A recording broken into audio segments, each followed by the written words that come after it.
The problem of quantum indeterminacy. Hello and welcome. Please find a comfortable space and let's take a journey. Not a journey out there, to the stars, but a journey inward, to the very heart of reality itself. We live our lives believing in a world of certainty. The sun will rise, the ball we drop will fall. We make plans, we build cities, we trust the ground beneath our feet. This is the classical world, the world of cause and effect. It's a world that makes sense. But what if I told you that this world, this solid, predictable reality, is merely a surface, a shimmering illusion, like the still surface of a lake. And beneath that surface lies a realm so bizarre, so fundamentally strange, that it challenges everything we think we know about existence. This is the quantum realm, and at its heart lies a profound and beautiful mystery, the problem of quantum indeterminacy. Imagine you have a single electron, a tiny speck of existence. Now, I want to know where it is.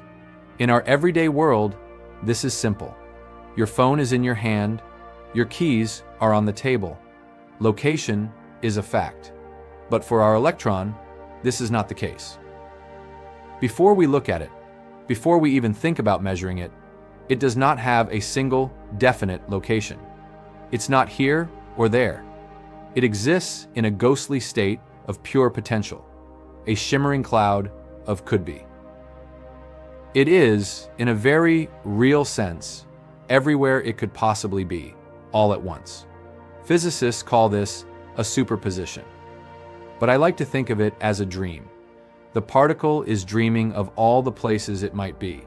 And in its quantum dream, it is inhabiting all of them simultaneously. This is not a limitation of our microscopes. It is not that we just can't find it. This is a statement about the nature of reality itself.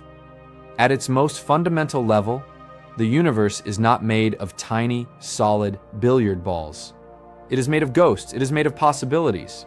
Now, here is where the magic truly begins. The moment we decide to look, the moment we set up a detector to pin down this phantom, something miraculous happens. That entire cloud of potential, that infinite dream of possibilities, collapses. In an instant, it chooses. It becomes a single, solid, classical fact. A particle with a location, a dot on a screen. The act of observation, of measurement, seems to force the universe to make a choice. Think about the profound implications of that. The universe, at its core, is indeterminate. It is not pre-written. It is not a cosmic movie that's already been filmed and we're just watching it play out. No. The universe is being written now. And the most shocking part? We are not just passive audience members. We are the co-authors. Our consciousness, our simple act of looking, of asking a question, appears to participate in weaving the tapestry of reality. This is the central problem, the glorious enigma of quantum indeterminacy. It's a problem because it shatters our classical, deterministic worldview. But it's an answer to a much deeper, more mystical question. Are we connected to the cosmos in a way we never dared to imagine? Let's dive deeper into this mystery with a thought experiment that has haunted physicists for nearly a century. Schrödinger's cat. You've probably heard of it. A cat is placed in a sealed box with a diabolical device. A single radioactive atom, which is in a superposition, meaning it has both decayed and not decayed, is linked to a vial of poison. If the atom decays, the poison is released. If it doesn't, the cat lives. Now, according to the rules of the quantum world, until we open the box and look, that atom is in both states. It has both decayed and not decayed. Therefore, the poor cat must also be in a superposition. It is both alive and dead. Not alive or dead, but both. A living ghost and a corpse, existing in a blurred, unreal state. This seems absurd. How can a cat, a fluffy classical object, be both alive and dead? The problem highlights the rift between the quantum world and our everyday world. Where does the superposition end? At the atom? At the cat? At our retina? At our brain? The most widely accepted explanation is the Copenhagen Interpretation. It essentially says, don't ask. The cat is neither alive nor dead. It's in an unreal state until an observation is made. The act of observation is the magic wand that crystallizes reality. This is a deeply mystical idea. It places consciousness at the center of the cosmic drama. The universe exists as a potential until a mind perceives it. But there are other, even more fantastic answers to this problem. What if the act of looking doesn't collapse anything? What if, instead, our reality is just one thread in an infinite tapestry? This is the many worlds interpretation.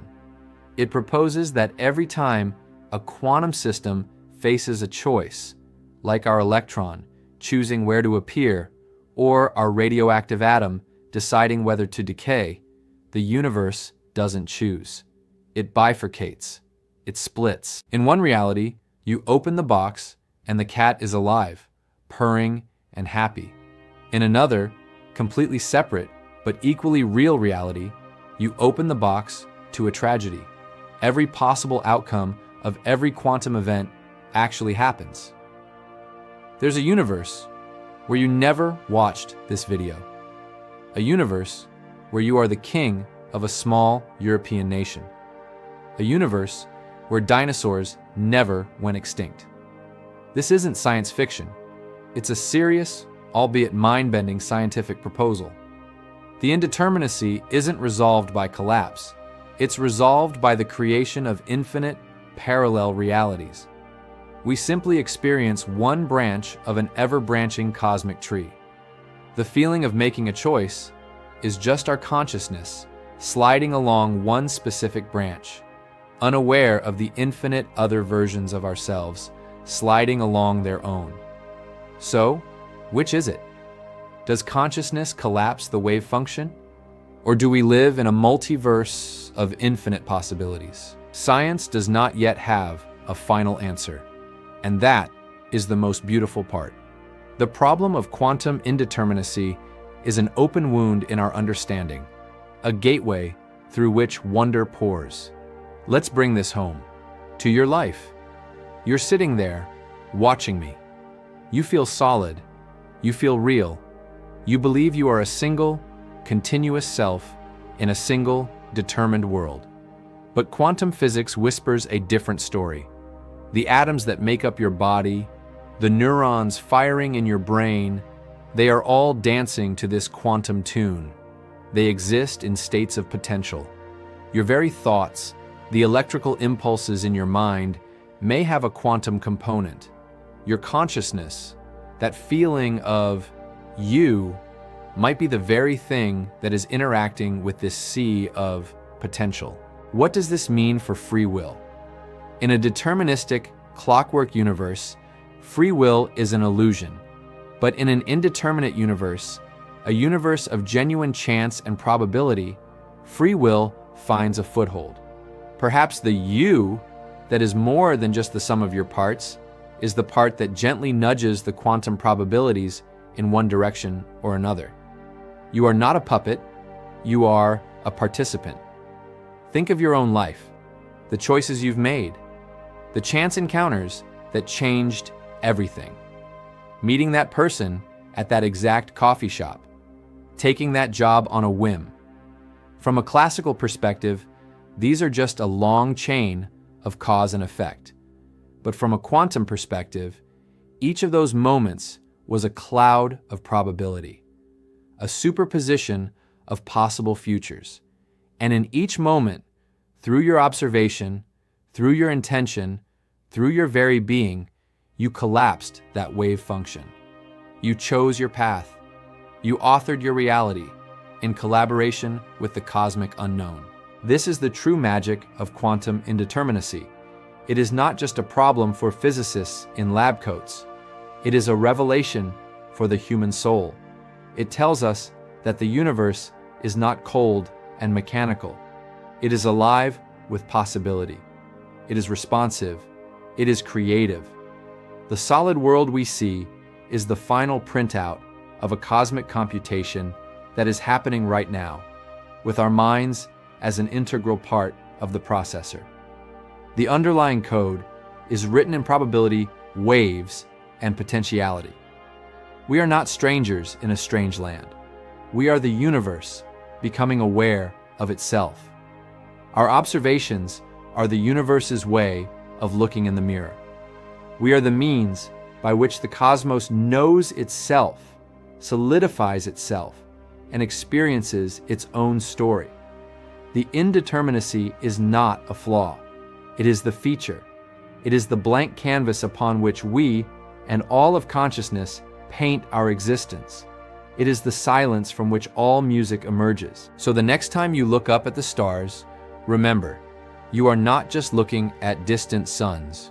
You are looking at a cosmic ocean of potential, and your gaze is a creative force. You are a part of the mystery, and the mystery is a part of you. If this journey into the heart of reality resonated with you, if it sparked a sense of wonder, then please help this channel grow. Like this video, subscribe to the channel, and ring the notification bell so you don't miss our next exploration. The universe is full of mysteries, and we're just getting started. And I'd love to hear from you. What do you think? Does consciousness create reality? Do we live in a multiverse? Leave a comment below and let's get a conversation started. This is a mystery we can ponder together. For those of you who want to dive even deeper, to explore the ideas of a conscious universe, the holographic principle, and the true nature of this breathtaking reality we find ourselves in, I've written a book that expands on all of this. It's called Holographic Multiverse. In it, we go beyond quantum indeterminacy and explore how reality might be a cosmic projection, a code written on the boundary of the universe. If you're ready to have your mind expanded even further, you can buy my book, Holographic Multiverse. The link is in the description below. Thank you for watching. Thank you for sharing this moment of wonder. Remember, the universe is far stranger, far more magical, and far more connected to you than you have ever been led to believe. Until next time, stay curious.